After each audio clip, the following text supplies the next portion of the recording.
नमस्कार, आप देख रहे हैं सुदर्शन न्यूज। मैं हूं आपके साथ शिवम दत्त मेहता और स्वागत है आपका आपके favourite super prime time show यानी जनमत में। जनमत में हम खबरें आपको बताएं उससे पहले सबसे पहले आपके लिए हर रोज की तरह लाते हैं एक सुविचार। ध्यान से सुनिएगा। एक विचार लीजिए, उस विचार को अपना जीवन बना लीजिए, उसके बारे में सोचिए, उसके सपने देखिए, उस विचार को जीना सीखिए। अपने दिमाग, मांसपेशियों, नसों, शरीर के हर हिस्से को उस विचार में डूब जाने दीजिए और बाकी सभी विचारों को किनारे रख दीजिए। यही सफल होने का सही तरीका है। चलिए, आपका फिर से स्वागत करता हूं सुपर प्राइम टाइम शो जनमत में, एकमात्र ऐसे शो में जहां हर खबर पर, लगभग हर खबर पर प्रयास करते हैं, एक पोल रखते हैं। सोशल मीडिया प्लेटफॉर्म एक्स पर आपके लिए वो पोल लाते हैं ताकि आप उस पर वोट करें और वोट के नतीजों के साथ आपको हम कार्यक्रम दिखाते हैं, खबर का विश्लेषण, और आप उसमें क्या चाहते हैं। केवल एंकर बोलेगा हम खबर दिखाएंगे, बात वहां पर खत्म नहीं करते। आपके मत के प्रतिशत के साथ बनता है जनमत। और आज कौन से मुद्दे आपके लिए लेकर आए हैं, फ्लोर ग्राफिक्स के माध्यम से वो मुद्दे भी कुछ ही पलों में आपको मैं समझाने का प्रयास करूंगा। आज के बड़े मुद्दों में पीएम मोदी की लोकप्रियता की बात भी करेंगे और कौन है बीजेपी का चाणक्य वो भी आपको एक बार फिर से बताएंगे। और अब आगे क्या होगा ये विचार भी रहेगा। महाकुंभ में जो जनसागर है, देखिए बीजेपी के चाणक्य की बात भी इस तरीके से मैंने कहा था। और आगे बढ़ते हैं और क्या आपके लिए लेकर आए हैं वो बताएंगे। जी हाँ, अब आगे क्या होगा, अरविंद केजरीवाल की जिस तरीके से बात कही जाती है तो उनका क्या होने वाला है ये भी हम आपको समझाने का प्रयास करेंगे। और महाकुंभ में जनसागर जो है वो कितना बड़ा है और उस जनसागर को कैसे आपको, देखो उसको इंटरप्रेट करने के लिए विपक्ष जिस तरीके से प्रयास कर रहा है कहने का कि भाई ये तो बहुत ज्यादा लोग हो गए, लेकिन ये आस्था का जनसागर है। लोग आना चाहते हैं और लोगों की ये श्रद्धा इतनी ज्यादा है कि सोचा नहीं होगा कितने लोग आ जाएंगे। और 144 साल में ये एक जो महाकुंभ का योग बनता है ये अगले जन्म में ही वापस आएगा, तब इसलिए लोग मिस नहीं करना चाहते, ये मौका छोड़ना नहीं चाहते। चलिए खबरों की शुरुआत करेंगे आज उस मुद्दे से जो कि एक चर्चा का विषय बना हुआ है हर किसी के लिए। हर कोई जानना चाहता है कि आखिर क्या हो गया रणवीर को, यानी रणवीर अलाहाबादिया को, जिसका नाम रणवीर अलाहाबादिया के रूप में आपने हमेशा से जाना है। देखिए क्या हुआ था, विवाद क्या है, मैं आपको वो समझाने का प्रयास करता हूं। अभद्र टिप्पणी के बाद अब आलोचकों के घेरे में है रणवीर अलाहाबादिया। ये लोकप्रिय यूट्यूबर और पॉडकास्टर रणवीर अलाहाबादिया, जिन्हें ऑनलाइन बियर बाइसेप्स के नाम से जाना जाता है, हाल ही में एक विवाद में फंस गया। कॉमेडियन समय रैना के शो इंडियाज गॉट लेटेंट में उनकी एक विवादास्पद टिप्पणी ने उन्हें आलोचनाओं के केंद्र में ला दिया है। अब आखिर उन्होंने क्या कहा था ये भी आपको बताने का प्रयास अगर हम करें भी तो भी हम गलत हो जाएंगे। देखिए शो के दौरान रणवीर ने एक प्रतियोगी से अश्लील और आपत्तिजनक सवाल किए, जिसकी क्लिप सोशल मीडिया पर वायरल हो गई। इस टिप्पणी को लेकर लोगों ने कड़ी प्रतिक्रिया दी है और कई लोगों ने इसे असंवेदनशील और अपमानजनक बताया है। हम उसका कुछ भी आपको नहीं दिखाएंगे, कुछ भी आपको नहीं बताएंगे, क्योंकि ये एक परिवार के साथ बैठ के देखे जाने वाला शो है जनमत। अब इस पर मुख्यमंत्री जी की प्रतिक्रिया भी आ गई है और कानूनी विवाद क्या है यह भी आप समझ लीजिए। इस मुद्दे पर महाराष्ट्र के मुख्यमंत्री देवेंद्र फडणवीस जी ने कहा, मुझे इस बारे में जानकारी मिली है लेकिन अभी तक मैंने देखा नहीं है उस वीडियो को, उस खबर को मैंने ध्यान से देखा नहीं है। कुछ चीजें गलत तरीके से कही और पेश की गई है। सभी को अभिव्यक्ति की आजादी है, लेकिन हमारी आजादी वहीं खत्म हो जाती है जहां हम किसी और की स्वतंत्रता को जो है प्रभावित करते हैं, कोई और किसी और की स्वतंत्रता जो है प्रभावित होती है। वहीं राष्ट्रीय मानवाधिकार आयोग एनएचआरसी ने भी इस पर संज्ञान लिया है और यूट्यूब से इस कंटेंट को हटाने की मांग की है। साथ ही मुंबई पुलिस ने भी इस मामले की जांच शुरू कर दी है। अब रणवीर का माफीनामा भी सामने आ गया है। विवाद बढ़ने के बाद रणवीर ने सार्वजनिक रूप से माफी मांगते हुए कहा, मेरी टिप्पणी ना सिर्फ अनुचित थी बल्कि यह मजाकिया भी नहीं थी। यानी कि अनुचित तो नहीं, इनअप्रोप्रिएट तो थी ही नहीं, केवल ये मजाक भी नहीं, इसको मैं समझता हूं। कॉमेडी मेरी ताकत नहीं है, मैं बस माफी मांगने के लिए यहां हूं, ये रणवीर ने कहा। अब उन्होंने ये भी कहा कि उनका इरादा ऐसा कुछ कहने का नहीं था और उन्होंने वीडियो से विवादास्पद हिस्से को हटाने का अनुरोध किया है।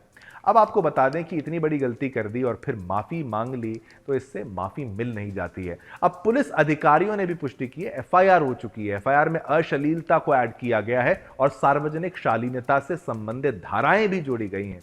जांच शुरू हो चुकी है और आगे की कार्रवाई जांच के निष्कर्षों पर निर्भर करेगी। आपने ये खबर देखी, थोड़ा सा इसके बारे में आपको समझाने के लिए ये खबर हमने ली है, वरना हम इस खबर को आज लेते भी नहीं, क्योंकि असंवेदनशील तरीके से उसने टिप्पणी करी थी। और एक बी प्राग नाम का जो सिंगर है, उसको भी आप जानते हैं, काफी अच्छे गाने वो गाता है, उसने भी इसके साथ कोलैबोरेशन करने या साथ काम करने से मना कर दिया है। अब ये तमाम बातें, इस पे अपडेट्स आपको लगातार हम देते रहेंगे, लेकिन इसमें आपके लिए क्या संदेश है? सोशल मीडिया का जो ज़माना है, सोशल मीडिया के इस ज़माने में आपको कोविड का समय याद होगा, कितने ही लोग यूट्यूबर बन गए, कितने लोग फेमस हो गए, उनको इतना फेम मिला, बहुतों से वो बर्दाश्त नहीं हुआ। इसीलिए सफलता के बाद हमेशा सतर्क रहें। रणवीर जैसे प्रभावशाली व्यक्तित्वों का विवादों में आना हमें एक महत्वपूर्ण सीख देता है। सफलता के बाद संयम और जिम्मेदारी जरूरी है। एक गलत बयान, जी हां, एक गलत टिप्पणी, एक गलत बयान आपकी पूरी मेहनत पर पानी फेर सकता है, जैसा कि रणवीर के साथ हुआ। युवाओं को यह समझना चाहिए कि वे किसे फॉलो कर रहे हैं। यह भी सोचिए, आप सोचा होगा रणवीर बहुत अच्छा है, फला है, ये ऐसा है, लेकिन क्या हुआ आज उसके साथ? उसके मन की बात जब सामने आ गई, अब वो माफी तो मांग रहा है, इनअप्रोप्रिएट तो कह रहा है उसको, लेकिन साथ ही साथ मन की बात तो आई। उसको क्या आवश्यकता थी ऐसे मंच पे जाने की, ऐसी भद्दी टिप्पणी करने की? सोशल मीडिया पर हर प्रभावशाली व्यक्ति सही नहीं होता।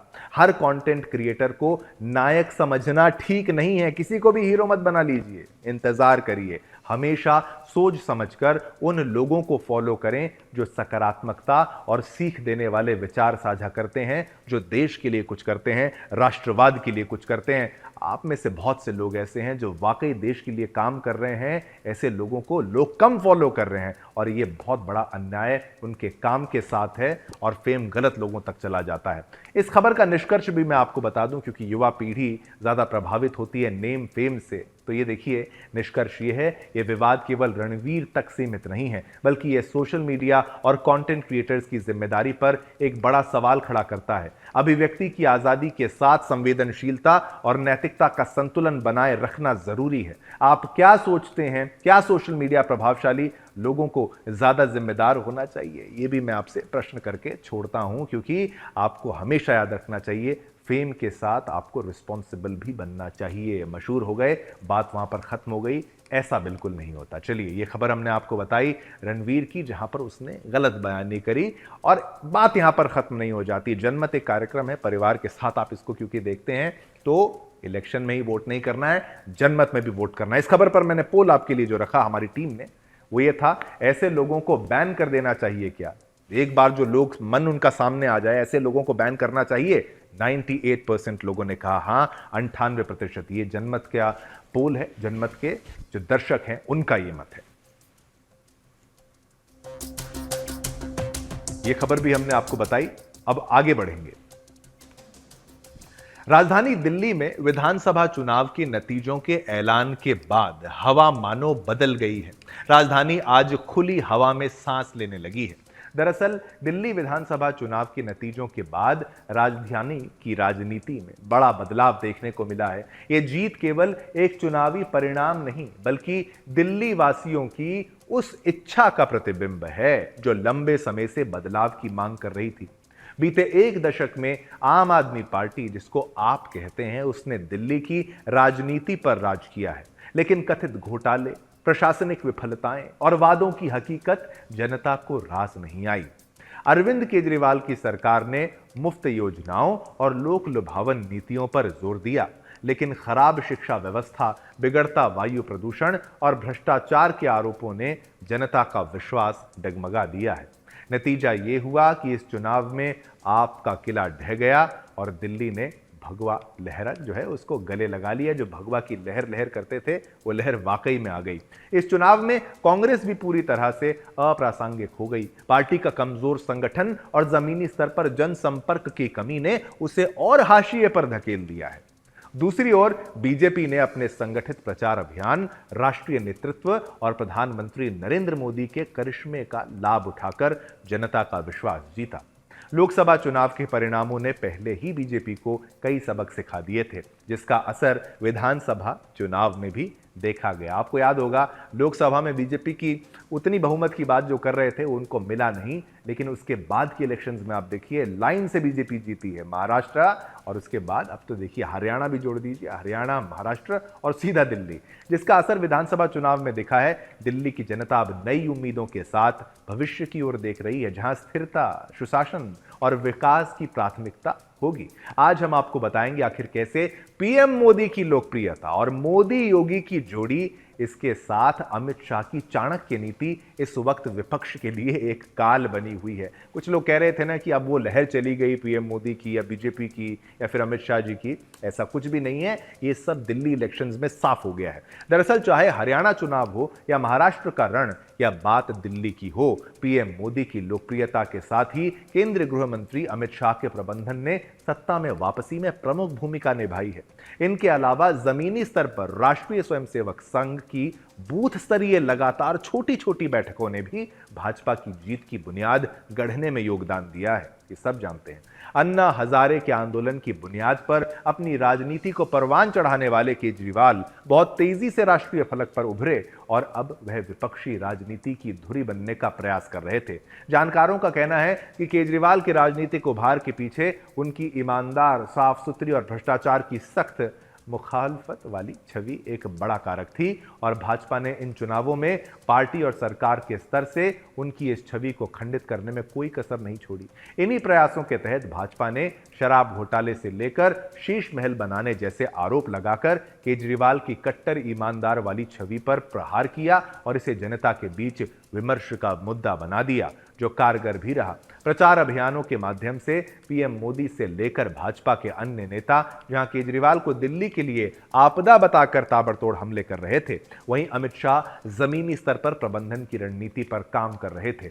भाजपा के एक सूत्र ने बताया कि शाह ने राज्यों के चुनावों का प्रभार संभालने वाले केंद्रीय मंत्रियों और वरिष्ठ नेताओं को 2-2 विधानसभा सीटों पर जीत का जिम्मा सौंपा और प्रतिदिन वो हर विधानसभा क्षेत्र की रिपोर्ट लेते रहे। उन्होंने बताया कि केंद्रीय मंत्री धर्मेंद्र प्रधान को मालवीय नगर और पीयूष गोयल को दिल्ली कैंट सहित 2-2 विधानसभा क्षेत्रों में उम्मीदवारों की जीत का जिम्मा सौंपा गया। वहीं भूपेंद्र यादव को दक्षिणी दिल्ली की 2 सीट का प्रभार दिया गया था। इन कार्यक्रमों में राजधानी की अनुसूचित जाति बहुल सीटों और इलाकों पर ध्यान केंद्रित किया गया, जिन्हें आपका प्रबल समर्थक वर्ग माना जाता था। संघ के कार्यकर्ताओं ने भी बड़ी भूमिका निभाई। भाजपा सूत्रों ने स्वीकार किया कि शुरुआती परिस्थितियां पार्टी के अनुकूल नहीं थी। केजरीवाल के खिलाफ मजबूत चेहरे का अभाव और मुफ्त की योजनाओं का जमीनी असर खासकर महिलाओं पर उसके आड़े आ रहा था। किसके? बीजेपी के। इसके मद्देनजर अमित शाह ने रणनीति पर काम किया और इसके तहत भाजपा ने अपने संकल्प पत्र में मुफ्त बिजली, पानी सहित आप सरकार की अन्य कल्याणकारी योजनाओं को जारी रखने के अलावा महिलाओं को 2500 रुपए का मासिक भत्ता और 10 लाख रुपए तक का मुफ्त इलाज सहित कई अन्य वादे किए थे। साथ ही पार्टी ने किसी स्थानीय चेहरे को आगे बढ़ाने के बजाय केवल मोदी के चेहरे को प्रमुखता दी। भाजपा को पता था कि पहले के चुनावों में पूर्व आईपीएस अधिकारी किरण बेदी और पूर्व केंद्रीय मंत्री हर्षवर्धन को मुख्यमंत्री पद का उम्मीदवार घोषित करने की रणनीति फलीभूत नहीं हो सकी थी। पार्टी के एक वरिष्ठ नेता ने बताया कि राष्ट्रीय मुद्दों पर ध्यान न केंद्रित कर पानी, जल निकासी और कचरा प्रबंधन जैसे जमीनी स्तर के मुद्दों पर फोकस करने, बनाए रखने की रणनीति भी कारगर साबित हुई। इवन पोल्यूशन यानी कि प्रदूषण का मुद्दा भी। उक्त नेता ने बताया कि दिल्ली नगर निगम की सत्ता में आपके रहने से इन मुद्दों पर फायदा भी भाजपा को मिला। उन्होंने बताया कि वैसे तो प्रदूषण आमतौर पर चुनावी मुद्दा नहीं होता, लेकिन भाजपा ने यमुना और दिल्ली के वायु प्रदूषण से दिल्ली की जनता के स्वास्थ्य पर हो रहे नुकसान का मुद्दा जोर शोर से उठाया। चुनाव के बीच में ही आए केंद्रीय बजट में मध्यम वर्ग को यानी मिडिल क्लास को महत्वपूर्ण कर रियायतें देकर भी बीजेपी ने एक बड़ा दाव चला। 12 लाख तक नो टैक्स, इसका फायदा मिला दिल्ली चुनाव में। राजनीतिक विशेषज्ञों का मानना है कि दिल्ली विधानसभा चुनाव में बीजेपी ने अपनी एक और रणनीति में बदलाव यह किया है कि उसने बड़े स्तर पर कथित ध्रुवीकरण का कोई प्रयास नहीं किया। और इसका असर ये हुआ कि अल्पसंख्यक मत एक तरफा किसी दल या उम्मीदवार के पक्ष में नहीं पड़े। हालांकि आम आदमी पार्टी और उसके नेता जो हैं वो यहाँ पर आरोप लगाने का प्रयास जरूर कर रहे हैं कि भाई यहाँ पर कांग्रेस अगर साथ में लड़ती तो शायद जीत का चेहरा देखने को मिलता, लेकिन ऐसा हुआ नहीं। चलिए इस खबर के बारे में भी आ रहे थे दिल्ली चुनाव की, और अब हमने कौन सा मुद्दा उठाया था? हमने थोड़ी देर पहले आपको बताया पीएम मोदी की लहर, अमित शाह की रणनीति और साथ ही साथ मोदी योगी की जोड़ी ने कैसे एक तरीके से दिल्ली चुनाव को सफल बनाने में बहुत बड़ा योगदान दिया है। अब केजरीवाल की बात करते हैं। दिल्ली में मिली करारी हार के बाद आम आदमी पार्टी मंथन में जुटी हुई है, लेकिन सवाल यह है कि अब आम आदमी पार्टी की आगे की रणनीति क्या होगी, क्योंकि 10 साल तक सत्ता में रहने के बाद आम आदमी पार्टी को जनता ने नकार दिया। ऐसे में जमीनी स्तर पर पार्टी को एक बार फिर से उठाने के लिए आम आदमी पार्टी को काफी मशक्कत का सामना करना पड़ेगा। सवाल यह भी है कि अब अरविंद केजरीवाल क्या करेंगे, उनका क्या होगा, क्योंकि उनके पास कोई संवैधानिक पद है नहीं और राज्यसभा जाने के लिए भी अरविंद केजरीवाल को 3 साल का इंतजार करना पड़ेगा। आपके संयोजक अरविंद केजरीवाल ने कई बार कहा था दिल्ली के मालिक हम हैं, दिल्ली के मालिक ये लोग नहीं हैं। उनकी इस बात को आपके नेताओं के अहंकार से जोड़कर देखा गया था। दिल्ली में 10 साल तक दिल्ली में आम आदमी पार्टी का शासन रहा, राज रहा, लेकिन इस बार के चुनाव में आम आदमी पार्टी को करारी हार का सामना करना पड़ा और शायद अरविंद केजरीवाल को भी नहीं लगा होगा इतनी बड़ी हार हो जाएगी उनकी पार्टी की इतनी बड़ी हार। सवाल अब अरविंद केजरीवाल की अगुवाई वाली पार्टी के भविष्य को लेकर भी उठ रही है। देखिए, और सवाल उठ रहे हैं कि दिल्ली चुनाव में हार के बाद आपका क्या होगा। सवाल उठ रहा है कि साल भर पहले तक पीएम बनने की ललक रखने वाले अरविंद केजरीवाल के हाथ से सीएम की कुर्सी भी फिसल गई है। आम आदमी पार्टी दिल्ली में विपक्ष की भूमिका निभाने को तैयार है, लेकिन पार्टी संयोजक अरविंद केजरीवाल के हाथ खाली हैं। अब केजरीवाल जनप्रतिनिधि नहीं है, कोई पॉलिटिशियन तो वो हैं लेकिन कोई पोस्ट नहीं है, उनके पास कोई संवैधानिक पद नहीं है, ना ही केजरीवाल 2028 से पहले राज्यसभा के सदस्य बन सकते हैं। हार के बाद केजरीवाल को खुद को राजनीति में प्रासंगिक बनाने के लिए बहुत संघर्ष करना होगा।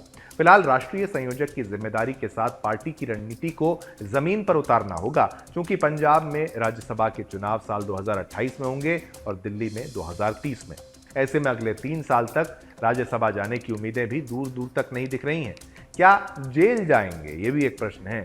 केजरीवाल और खत्म हो जाएगा, देखिए, और अगर क्या केजरीवाल जेल चले जाएंगे और आम आदमी पार्टी का वजूद खत्म होगा, ऐसा हो सकता है क्या? एक आशंका ये भी है कि प्रवर्तन निदेशालय ईडी ने शराब घोटाले से जुड़े मनी लॉन्ड्रिंग केस में आपको भी आरोपी बनाया है और कोर्ट में चार्जशीट दाखिल की है। अगर कोर्ट में दोष साबित होता है तो ना सिर्फ पार्टी खत्म हो सकती है, बल्कि केजरीवाल के पास भी संयोजक का पद नहीं रह जाएगा। राष्ट्रीय पार्टी के अध्यक्ष के तौर पर मिली सरकारी सुविधाएं भी छीनी जा सकती हैं। इसी वजह से दिल्ली चुनाव में मिली हार के बाद अरविंद केजरीवाल पंजाब में अपनी भूमिका तलाश रहे हैं। खबर है कि पार्टी उन्हें पंजाब के मुख्यमंत्री के रूप में दिल्ली से पंजाब शिफ्ट कर सकती है। इस खबर के पीछे जो मजबूत वजह मानी जा रही है वो ये कि केजरीवाल के सिर पर लटक रही गिरफ्तारी की तलवार से राहत उन्हें मुख्यमंत्री का संवैधानिक पद ही दिला सकता है। पंजाब पूर्ण राज्य होने के कारण वहां की पुलिस उनके साथ होगी और उन्हें गिरफ्तार करना उतना आसान नहीं होगा जितना दिल्ली में था। लेकिन केजरीवाल के लिए पंजाब का मुख्यमंत्री बनना उतना भी आसान नहीं है। विधायकों की संख्या के लिहाज से पंजाब में आम आदमी पार्टी की सरकार भले ही मजबूत स्थिति में हो, लेकिन क्या उनके सभी विधायक भगवंत मान की जगह किसी नॉन पंजाबी को मुख्यमंत्री बनाना स्वीकार कर लेंगे? 117 सीटों वाले पंजाब विधानसभा में आम आदमी पार्टी के 93 विधायक हैं। एक विधायक की मृत्यु के बाद फिलहाल 92 विधायक उनके पास हैं। अब इस पर भी और विश्लेषण थोड़ा सा बाकी है। पंजाब के मुख्यमंत्री बन सकते हैं अरविंद केजरीवाल। देखिए, सवाल ये है कि क्या भगवंत मान की जगह किसी नॉन पंजाबी को मुख्यमंत्री बनाना वहां के विधायक स्वीकार करेंगे? 117 सीटों वाले पंजाब विधानसभा में आम आदमी पार्टी के पास 93 विधायक हैं। एक विधायक की मृत्यु के बाद 92 विधायक उनके पास हैं। कांग्रेस नेता और विधानसभा में नेता प्रतिपक्ष प्रताप सिंह बाजवा 30 आप विधायकों के संपर्क में होने की बात कर रहे हैं। सोचिए, ये एक बड़ी खबर है। तो आपके पंजाब प्रदेश अध्यक्ष अमन अरोड़ा का ये बयान कि पंजाब में कोई भी हिंदू मुख्यमंत्री बन सकता है, इस बयान को केजरीवाल के पंजाब के मुख्यमंत्री बनने के मूल में देखा जा रहा है। अब दिल्ली बीजेपी विधायक सिरसा ने भी इसी तरफ इशारा किया। दरअसल आम आदमी पार्टी को दिल्ली में मिली हार के लिए पंजाब की भगवंत मान सरकार को भी कसूरवार ठहराया जा रहा है। दिल्ली विधानसभा चुनाव में बीजेपी और कांग्रेस दोनों ही पार्टियों ने पंजाब की मान सरकार द्वारा किए वादों को पूरा नहीं करने को मुख्य चुनावी मुद्दा बनाकर दिल्ली में प्रचार किया। पंजाब में महिलाओं को हर महीने 1,000 रुपए देने का वादा आम आदमी पार्टी ने पूरा नहीं किया। इसे दिल्ली में बीजेपी और कांग्रेस दोनों ने आपकी वादा खिलाफी और झूठे वादे के तौर पर प्रचारित किया। आम आदमी पार्टी की तरफ से स्टार प्रचारक के तौर पर भगवंत मान ने दिल्ली की 12 विधानसभा सीटों पर प्रचार किया और पार्टी सभी 12 की 12 सीटें हार गई। कुल मिलाकर पंजाब सरकार की वादा खिलाफी, दिल्ली की आम आदमी पार्टी के वादों पर भारी पड़ी और नतीजा सबके सामने है। आम आदमी पार्टी में पदस्थ सूत्रों की माने तो उनका कहना है कि केजरीवाल के पंजाब के मुख्यमंत्री बनने की राह में कोई दिक्कत नहीं है। हरियाणा के बेटे होकर जब वो दिल्ली के मुख्यमंत्री बन सकते हैं तो पंजाब के मुख्यमंत्री भी बन सकते हैं। ये बात अलग है कि 1966 में पंजाब के पुनर्गठन के बाद कोई भी नॉन पंजाबी पंजाब का मुख्यमंत्री नहीं बना है, लेकिन पुनर्गठन से पहले यहां लगातार नॉन पंजाबी मुख्यमंत्री होते रहे हैं। मंगलवार को पंजाब के आम आदमी पार्टी विधायकों की बैठक केजरीवाल की उपस्थिति में होनी है। बैठक में इन सभी मुद्दों पर चर्चा संभव है। आज अपने प्रोग्राम में हम चर्चा करेंगे कि क्या जमानत की शर्तें अरविंद केजरीवाल को पंजाब के मुख्यमंत्री के तौर पर शपथ ग्रहण करने में रुकावट पैदा करेंगी। क्या भगवंत मान को मुख्यमंत्री के पद से हटाना पार्टी में बगावत को हावी देगा और क्या पंजाब की जनता नॉन पंजाबी मुख्यमंत्री को स्वीकार करेगी और क्या केजरीवाल के मुख्यमंत्री बनने से ज्यादा संभावना भगवंत मान के मुख्यमंत्री पद से हटाए जाने की है। अब इसी पर आइए आपको प्रतिक्रियाएं सुनाते हैं ताकि आप इस मामले को और बेहतर ढंग से समझ पाएं। केजरीवाल ने तो ये जो भगवंत मान है इसको तो दारा शिकोह की तरह लाल किले में बंद करके रखा हुआ है। ये मखौटा है, ये कोई चीफ मिनिस्टर तो है ही नहीं जी। इसका खुद का जो पुराना चीफ सेक्रेटरी था विपुल कुमार, वो वहां राज कर रहा है और हर रोज उगराही हो रही है पैसे, हजारों करोड़ रुपए शराब में से, माइनिंग में से। ये जितने अब मेयर्स की इलेक्शन हुई है, अमृतसर के मेयर ने पिछले दिन ही अपना एक होटल बेचा वहां छोटा सा 9 करोड़ का, और उसमें से एक मोटी रकम सीधी दिल्ली आई। जलंधर में भी यही हुआ, हर मेयरशिप बेची गई। बात सुने, जो चीफ मिनिस्टर 5-5 महीने अपनी कैबिनेट नहीं कर सकता, जो चीफ मिनिस्टर पंजाब में हैंड ग्रेनेड अटैक्स हो रहे हैं और वो जो हैंड ग्रेनेड हैं वो सभी फॉरेन मेड हैं, एक भी देसी नहीं है, वो बाहरी कंट्री के हैं। चलिए, प्रतिक्रिया बहुत लंबी थी, हमने आपको जरूरी भाग सुनाया, लेकिन हमने पोल के माध्यम से जो प्रश्न आपसे पूछा वो भी आपको बता देते हैं। प्रश्न क्या है ये लीजिए आपके टेलीविजन स्क्रीन पर। पंजाब के सीएम बनेंगे केजरीवाल, 88% लोग ये मानते हैं, यानी कि 12% है ना बोलने वाले, लेकिन 88% बोल रहे हैं कि पंजाब के सीएम अरविंद केजरीवाल बनने वाले हैं। चलिए छोटा सा ब्रेक लेते हैं, लेकिन ब्रेक के उस पार राहुल गांधी की भूमिका पर भी तो बात किया जाए ना कि भाई राहुल गांधी के नेतृत्व में इतने चुनाव हारे गए और राहुल गांधी के विरुद्ध अब शंकराचार्य जी खड़े हो गए हैं। क्या, कैसे, कहां, किधर छोड़ गांधी की, और अब वो किस विवाद में फंस गए हैं, कौन सी बड़ी मुश्किल में फंस गए हैं।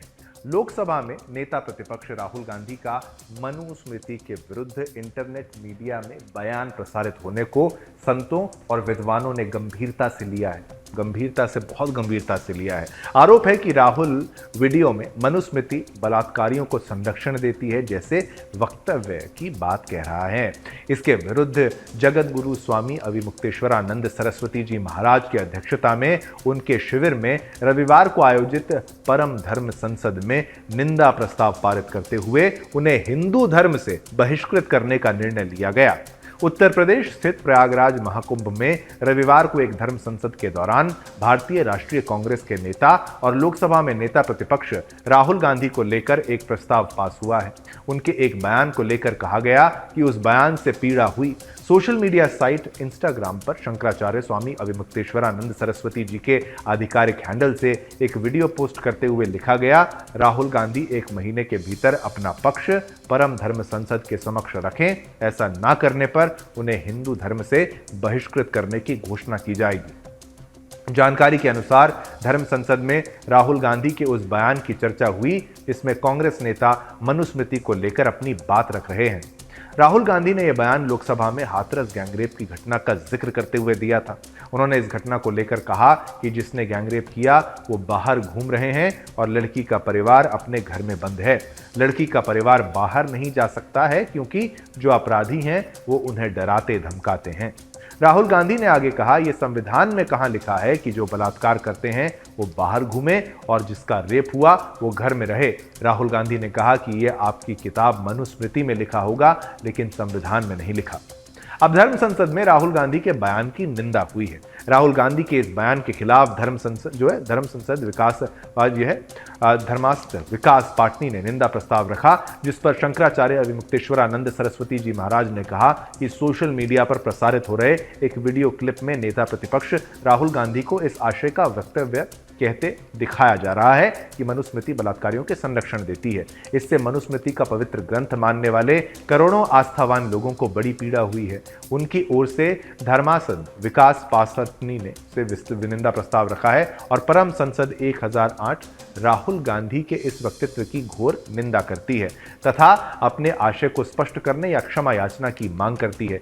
1 महीने में वो ये भी बताएं कि उन्होंने किस आधार पर हिंदू धर्म की निंदा करने पर क्यों ना हिंदू जो धर्म से उनको बहिष्कृत किया जाए। शंकराचार्य ने कहा कि महीने भर के अंदर अगर राहुल गांधी ने अपना पक्ष नहीं रखा तो उनको हिंदू धर्म से बहिष्कृत कर दिया जाएगा। आपको बता दें कि स्वामी अविमुक्तेश्वरानंद ने कहा कि महाकुंभ में 27 दिनों तक चली परम धर्म संसद में गोहत्या से किसी भी रूप में जुड़े व्यक्ति का हिंदू धर्म से बहिष्कार, गो मतदाता बनने की प्रेरणा, सनातन संरक्षण परिषद का गठन, हिंदू की परिभाषा, हिंदुओं के उपास्य देवता का निर्णय, आयुर्वेद को हिंदू चिकित्सा पद्धति घोषित करना, भारत के संविधान की हिंदू परक व्याख्या और धार्मिक विरासतों की पुनः प्राप्ति, धर्म जगत के प्रदूषण मिटाना और गंगा सहित पवित्र नदियों की अविरल निर्मल धारा का संकल्प सहित अनेक प्रस्ताव पारित किए गए हैं।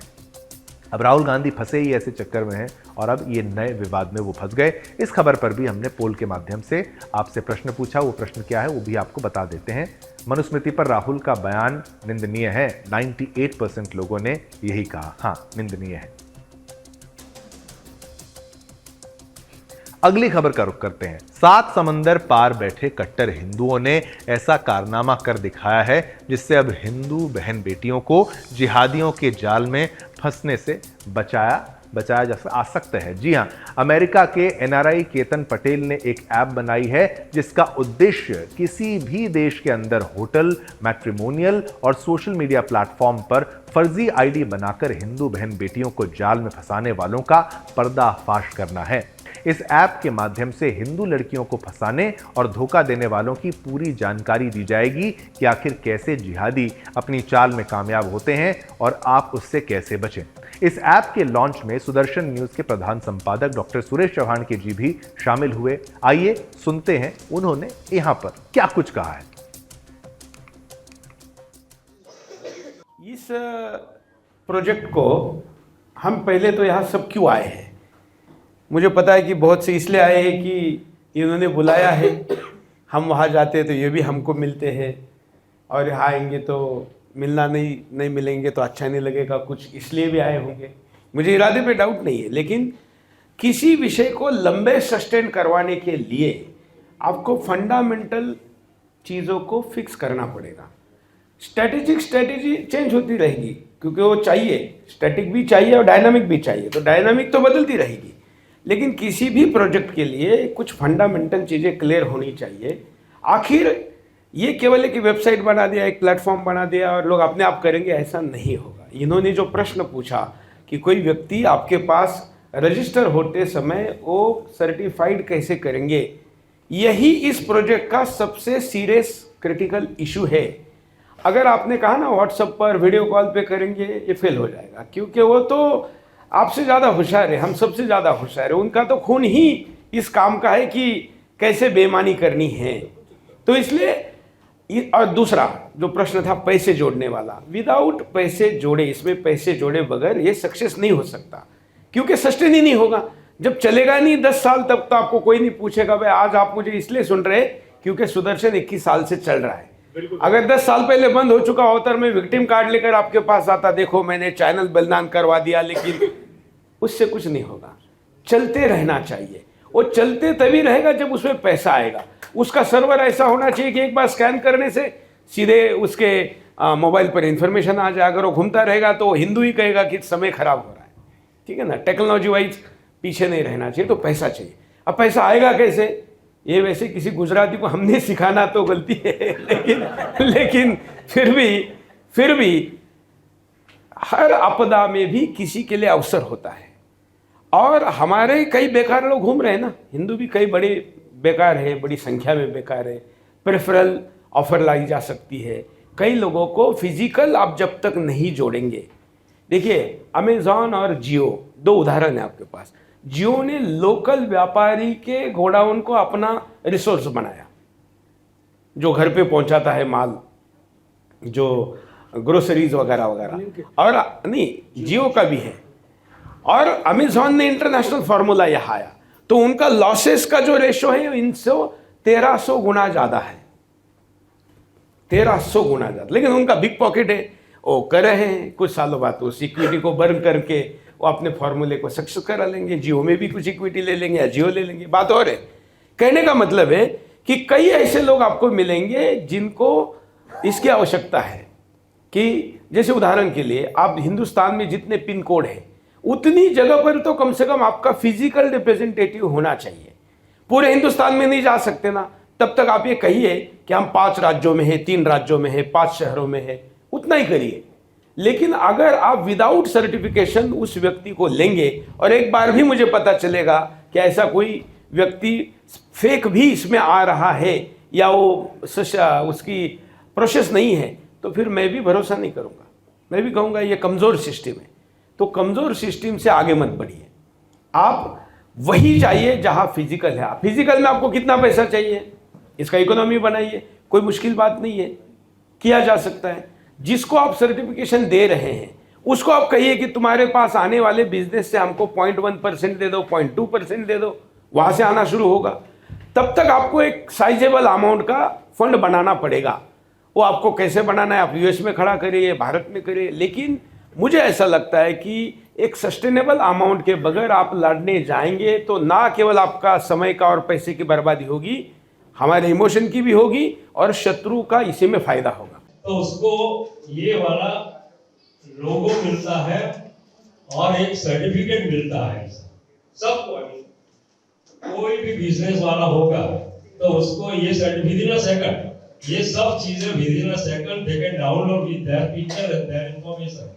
और ऐसा लोगो होता है और लोगो में क्यूआर कोड, और क्यूआर कोड स्कैन करने से जो ओनर है उसकी इंफॉर्मेशन आपको वेरिफिकेशन के साथ मिलेगी कि अगर ये आशीष वर्मा जी के होटल का किसी ने कॉपी कर दिया कहीं पे, और अगर हमने किसी ने वो स्कैन करेगा तो आशीष वर्मा जी की इंफॉर्मेशन मिलेगी तो वो पकड़ा जाएगा। तो इसी तरह से हमने ये चीजें उसके साथ हमने मैट्रिमोनियल भी रखा है। तो मैट्रिमोनियल में हम सब लड़के लड़कियों को आईडी कार्ड देते हैं। आईडी कार्ड में उसका पिक्चर रहता है, उसका क्यूआर कोड। तो हमारी लड़की जब लड़के को पहली बार मिलती है तो नहीं काफी नर्वस रहती है, तो अगर पूछेगी कि भाई आपका आईडी कार्ड बताइए, आईडी कार्ड वो स्कैन करेगी तो पूरी उसकी कुंडली उसके सामने आ जाएगी। तो इसी तरह से सब बिजनेस वाले को हम ये दे रहा है। और सबसे इम्पोर्टेंट चीज वो सर्च इंजन के साथ कनेक्टेड है कि अगर गूगल में आज मैं ढूंढूं तो शायद आशीष भाई की होटल शायद नहीं भी मिल सकती, लेकिन हमारा जो हिंदू सर्च इंजन है तो उसके साथ ये हिंदू सर्च इंजन है। तो अगर मैं दिल्ली आऊं कि चलो मेरे को होटल चाहिए, मैं सर्च कर लूं, हमारी साइट से मिल गया और मैंने कर दिया। हम जैसे हम पेरिस चलेंगे, पेरिस में खाने की इच्छा होगी, हमको हिंदू रेस्टोरेंट चाहिए, अगेन हमारी साइट पे जाइए और आपको हिंदू रेस्टोरेंट उधर से मिल जाएगी। इसी तरह से आपको बार्बर चाहिए, इलेक्ट्रिशियन चाहिए, टेक्नीशियन, जो भी चाहिए पूरी दुनिया में, प्रोजेक्ट पूरी दुनिया में है। मैं ऐसा नहीं बोल रहा हूँ कि आपको सब जगह पे अभी मिल जाएगा, नहीं मिलेगा, क्योंकि प्रोजेक्ट लॉन्च हुआ है सिर्फ 5 महीने हुआ है। इट विल टेक टाइम, क्योंकि after all this is a database जब फिल आउट हो जाएगा बाद में सब चीजें, प्लेटफॉर्म इज रेडी। जब आप सब जुड़ जाओगे तब ये सब चीजें चलने लगेगी। तो ऐसा ये प्रोजेक्ट चल रहा है। Only thing the project is almost automated. ऐसा बनाया है हमने, पूरा मैनेजमेंट सब कुछ ऑटोमेट किया है। चलिए, ये खबर भी आपको हमने दिखाई जहां पर जिहादियों का बचना अब मुश्किल होगा और एनआरआई केतन पटेल का ये महत्वपूर्ण कदम जो है वो बिल्कुल सराहनीय है कि धोखाधड़ी से जो है वो बहन बेटियों को बचाने का प्रयास बेहद सराहनीय है। चलिए, एक छोटा सा ब्रेक यहाँ पर लेते हैं, उसके बाद भी बांग्लादेश में बढ़ता घुसपैठ और उस पर क्या एक्शन ले रही है वहाँ की सरकार, बांग्लादेश के जो घुसपैठ भारत में आ गया उसको लेकर वो भी बताएंगे। जनमत में अब हम बात करेंगे सुदर्शन न्यूज के प्रधान संपादक की मुहिम की, जिसका असर अब और तेजी से दिखने लगा है। जी हां, सुदर्शन न्यूज के प्रधान संपादक डॉक्टर सुरेश चौहान के जी की घुसपैठ मुक्त भारत की, घुसपैठ मुक्त महाराष्ट्र की मुहिम यानी कि जनता एनआरसी का असर अब पूरे भारत में बड़े पैमाने पर देखने को मिल रहा है। मुंबई पुलिस के उपायुक्त प्रवीण मुंधे के आदेश पर सोमवार को मानखुर्द, वाशीनाका, कलम्बोली, पनवेल, कोपरी, ठाणे, कल्याण, मुंब्रा में तलाशी ली गई और 16 बांग्लादेशी घुसपैठियों को पकड़ा गया। मुंबई पुलिस ने कहा, मुंबई जोन 1 के पुलिस उपायुक्त डॉक्टर प्रवीण मुंधे के आदेश पर जोन 1 के अंतर्गत आने वाले पुलिस थानों की 14 टीमों ने मानखुर्द, वाशीनाका, कलम्बोली, पनवेल, कोपरी, ठाणे, कल्याण, मुंब्रा में तलाशी ली। 16 बांग्लादेशी घुसपैठियों को पकड़ा। अधिकारियों ने उन लोगों के खिलाफ नए मामले दर्ज किए हैं जिनका कोई पिछला रिकॉर्ड नहीं था, जबकि जिन लोगों पर पहले से आरोप हैं उनके मौजूदा मामलों में यह मामला जोड़ा जाएगा। जांच अभी भी जारी है। इससे पहले मुंबई की आरसीएफ पुलिस ने शुक्रवार को चेंबूर के माहुल गांव में पिछले 5 सालों से अवैध रूप से रह रहे 7 बांग्लादेशी नागरिकों को गिरफ्तार किया था। मुंबई पुलिस के अनुसार बांग्लादेशी नागरिकों में 3 पुरुष और 4 महिलाएं शामिल हैं। गिरफ्तार किए गए सभी लोगों के खिलाफ मामला दर्ज किया गया है। पुलिस ने बताया कि 6 फरवरी को नासिक पुलिस ने गोपनीय सूचना के आधार पर एक निर्माण स्थल पर छापेमारी के बाद 8 बांग्लादेशी नागरिकों को गिरफ्तार किया था। छापेमारी के बाद संदिग्धों को हिरासत में लिया गया क्योंकि वे भारतीय नागरिकता का सबूत देने में विफल रहे।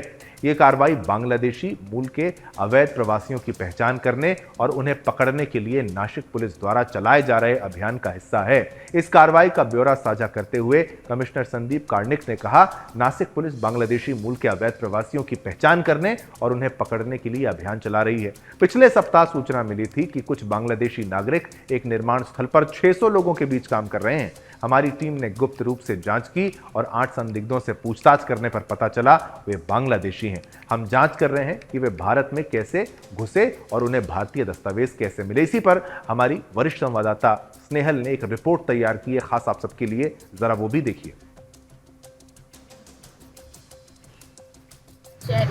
शहर में बांग्लादेशी घुसखोर होने की बात बार बार सामने आई है। इसके पहले भी जब सुरेश जी चौहान के शहर में आए थे उस समय भी बांग्लादेश घुसखोर को लेकर इस जगह की बात निकली थी और वहां पर भी हम लोगों ने जाके तहकीकात भी की थी। आज इसी शहर के विश्व हिंदू परिषद, बजरंग दल और सकल हिंदू समाज के कुछ कार्यकर्ता इस विषय पर बात कर रहे हैं। आइए जानते हैं उनसे कि उनको क्या लगता है कि लगातार ये बढ़ती संख्या जो है वो आपको आने वाले समय को क्या चेतावनी दे रही है, क्या बताइए? आने वाले समय में हमको इतना सचेत रहना होगा कि जिस प्रकार से ये तादाद बढ़ रही है घुसखोरी की, हर मोहल्ले में जो बेचने वाले। चलिए, इसी के साथ आज्ञा दीजिए। समय इतनी अनुमति देता है आपके साथ संवाद करने की। कल फिर आएंगे, नए मुद्दे लाएंगे। तब तक के लिए मेरी तरफ से, पूरी टीम की तरफ से आप सभी को जय हिंद, जय भारत, जय हिंदुस्तान।